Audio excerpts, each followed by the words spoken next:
Radhe. Welcome to my channel. मैं कुसुम मिश्रा। आज के इस वीडियो में मैं आपसे हरियाली अमावस्या के बारे में, जो कि सावन मास के में अमावस्या को पड़ती है, उसके बारे में थोड़ी सी जानकारी आप सभी से शेयर करना चाहूँगी।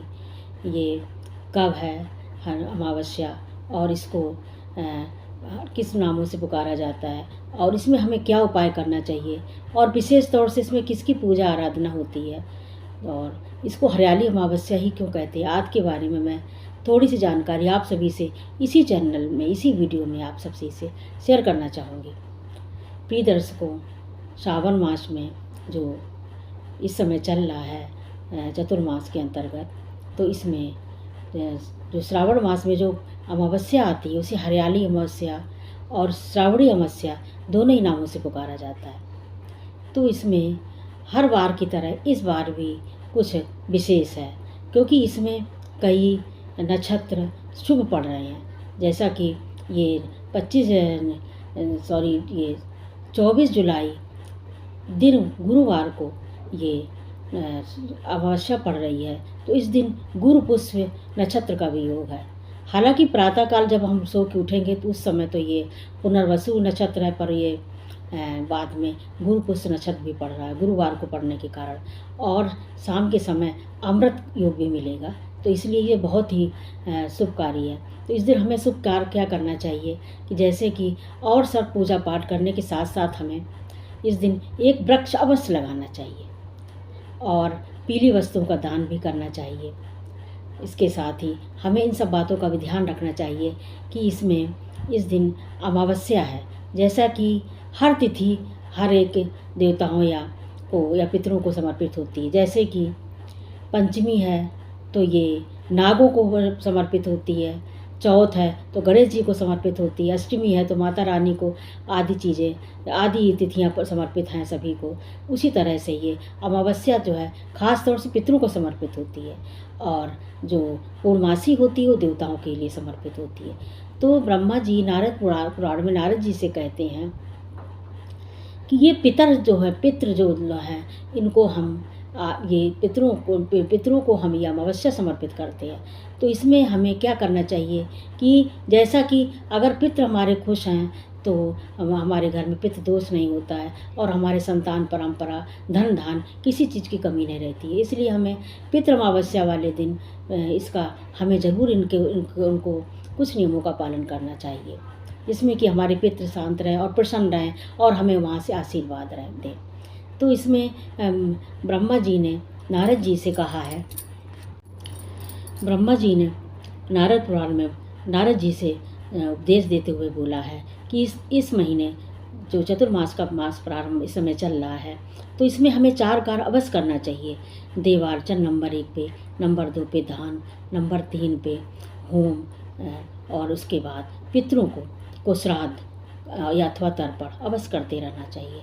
तो अब हम ऐसे कैसे करेंगे कि देवार्चन का मतलब तो है कि श्री विष्णु भगवान का, लक्ष्मी जी सहित और सभी देवताओं का इसमें पूजा पाठ उनके निमित्त उनको अर्चन करना चाहिए, क्योंकि देवताओं को अर्चन अति प्रिय है, तो उनका अर्चन करना चाहिए।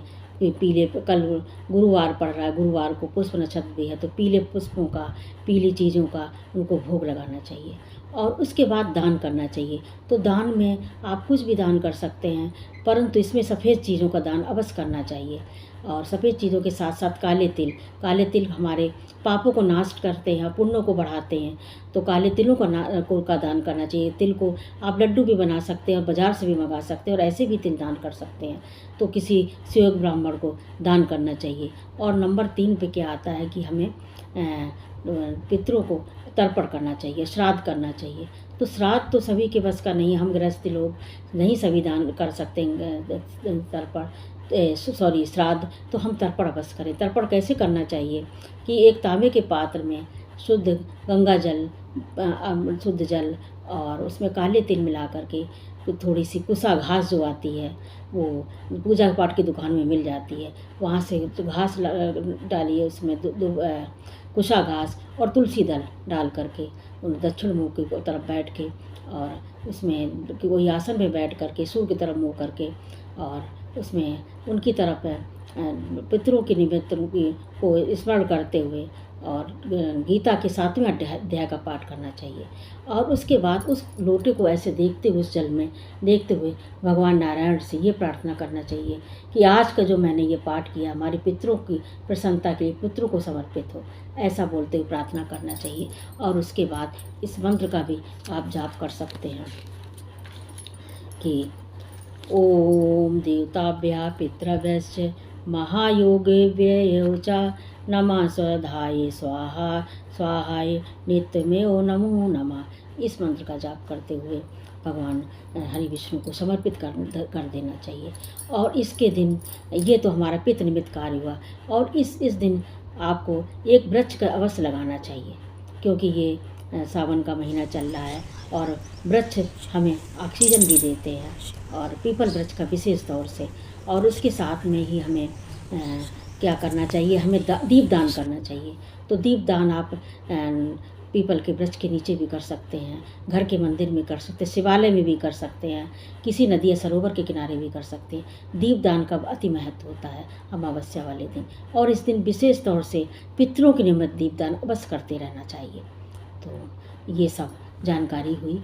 और इसके साथ भी हमें इस दिन पेड़ पौधों को जल सिंचन करना चाहिए, और कौवों को इस दिन हमें रोटी देना चाहिए, काले कुत्ते को रोटी देना चाहिए, चींटियों को उनको पंजीरी बना के देना चाहिए, और गायों को गाँव ग्रास निकालते रहना चाहिए।